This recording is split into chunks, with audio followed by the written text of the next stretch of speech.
So June 2019, paper 1-2, number 1A, evaluate 4/7 divided by 5/8. This is equal to 4/7 upon 5/8. So we'll make the denominator a whole number. So we multiply by 8/5. This gives 1. We multiply the top part by the same number, 8/5. So we have 32/35. The whole thing divided by 1 gives 32/35. So 4/7 divided by 5/8 can be written as 4/7 upon 5/8. We'll make the denominator a whole number. In this case, we multiply it by 8/5. This gives 1. We multiply the top part by the same number to have an equivalent fraction. So 8/5. 4 times 8, 32/35. The whole thing divided by 1 gives 32/35. The B part, evaluate square root of 64 minus cube root of 125. So 64, 8 times 8, you just pick one out of these. So 8 minus 125, 5 times 5 times 5, you just pick one out of these. So it's 5. 8 minus 5 is 3. So square root of 64, 8 times 8, we take 1 out, 8. Cube root of 125, 5 times 5 times 5, we take 1 out of these, 5. 8 minus 5 equal to 3. That's number 1. Now, number 2, it's on locus. So that's a diagram, actually. Okay, something like that. So you have A, B, C, and D. That's a quadrilateral. You're required to draw the locus of points inside the quadrilateral, equidistant from AB. So it's AB and BC. So what you have in common here, it's B. So what we need to do, we need to bisect this angle at B here. Right? We take B as center. B as center, we draw an arc of any radius. Then this point here on AB, we'll draw an arc using this as center inside the quadrilateral. With the same radius, we take the other point here on BC, we draw another arc, something like that. Then we need to join this point with the point B using your straight edge, in this case your ruler.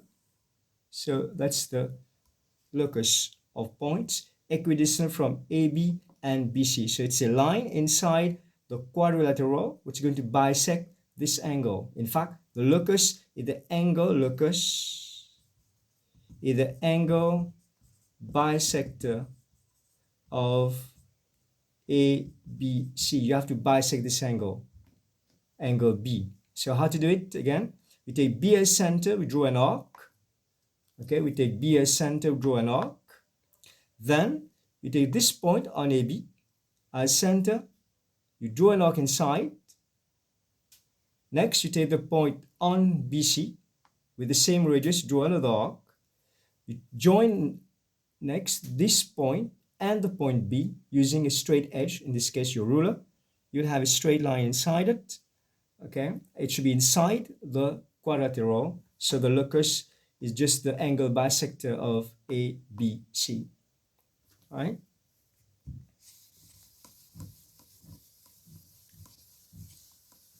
Next, number 3.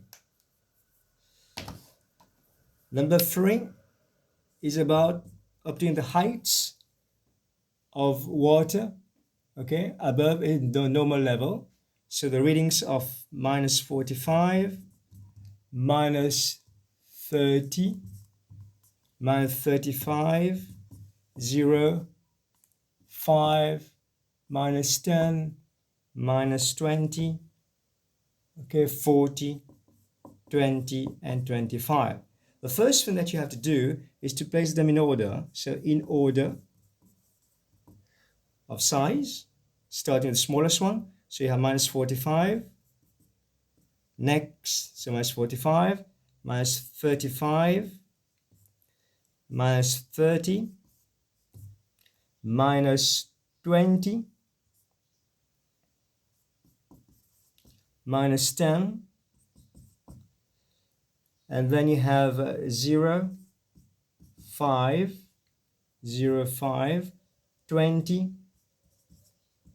25, and 40. Right, these 10 numbers are placed in order, okay, in order of size, starting with the smallest one, minus 45, minus 35, minus 30, minus 20, minus 10, 0, 5, 20, 25, and 40. The first part of the question, you must find the range. So how to find the range? So the range is simply the highest value minus the smallest value. So the highest value actually is, the highest value is 40. That's 40. Minus the smallest one, which is minus 45. Okay, so these two negative signs combine to a plus sign, so you have 85. That's the range. To find the mean now, the second part, you must find the mean. So the mean is the sum of values divided by number of values. Now, sum of values, the easiest way to do it is to cancel out. So we take the first one, you have minus 30, right? You can cancel minus 30 if you want, or else you can cancel minus 20 first, because you have plus 20 on this side, and then 25, okay, 25, you can take 25 and 5, 30, so this get cancelled, this 30 get cancelled, and then you have minus 40, okay, so you know when you cancel out, you're left with minus 50, you just cancel out, you'll have minus 50 upon 10 values in all, just cancel out, so this would give you minus 5 as the mean. So the sum of value just cancel out, so you'll have, okay, minus 50, right, divided by 10 values in all. You have 10 values in all, the 10 values in all, so this cancel out again, all right, so you have minus 5, so minus 45 minus 5 give you minus 50, divided by 10, because you have 10 values in all, the answer is minus 5.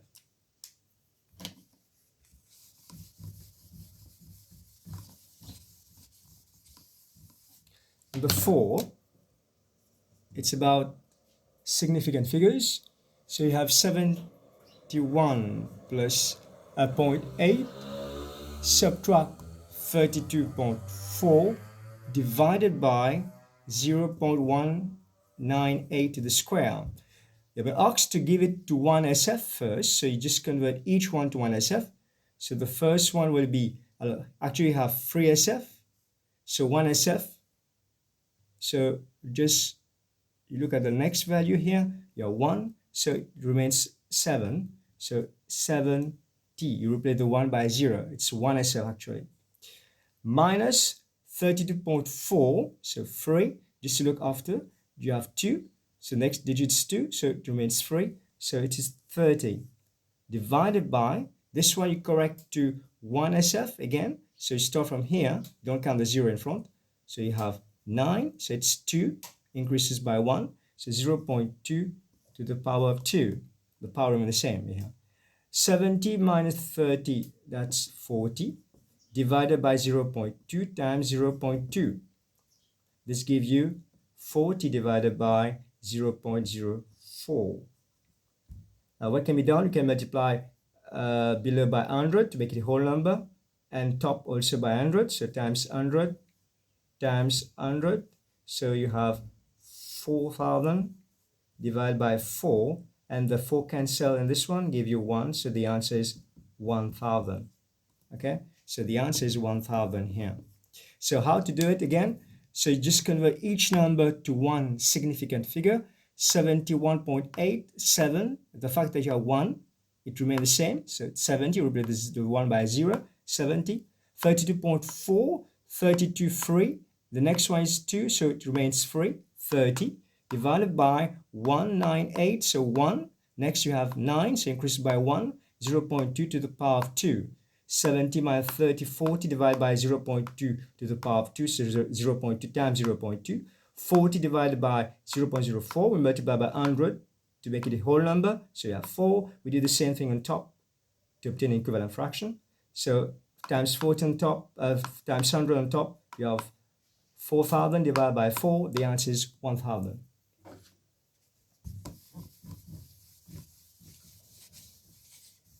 And the next number, number 5. Number 5 is about testing. So you have 50 lamps altogether, 50 lamps. Now 4 out of this sample, you have 4 faulty. So the relative frequency of faulty lamps. So what fraction out of 50 is faulty? So 4 out of 50, that's the probability in a sense, relative frequency of faulty lamps, 4 out of 50. Now you want to find expected number of faulty lamps. You just take the relative frequency, you multiply by the number of lamps.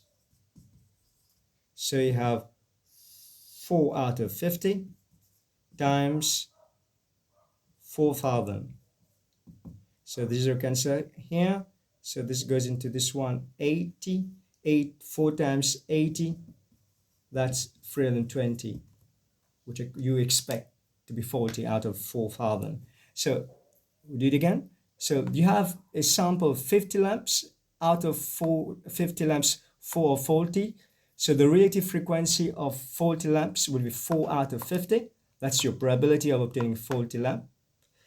The expected number of faulty lamps from this new sample of 4,000. So you take the relative frequency times the number of lamps. So 4 out of 50 times 4,000. So just simplify it. You're left with 320. That's the answer.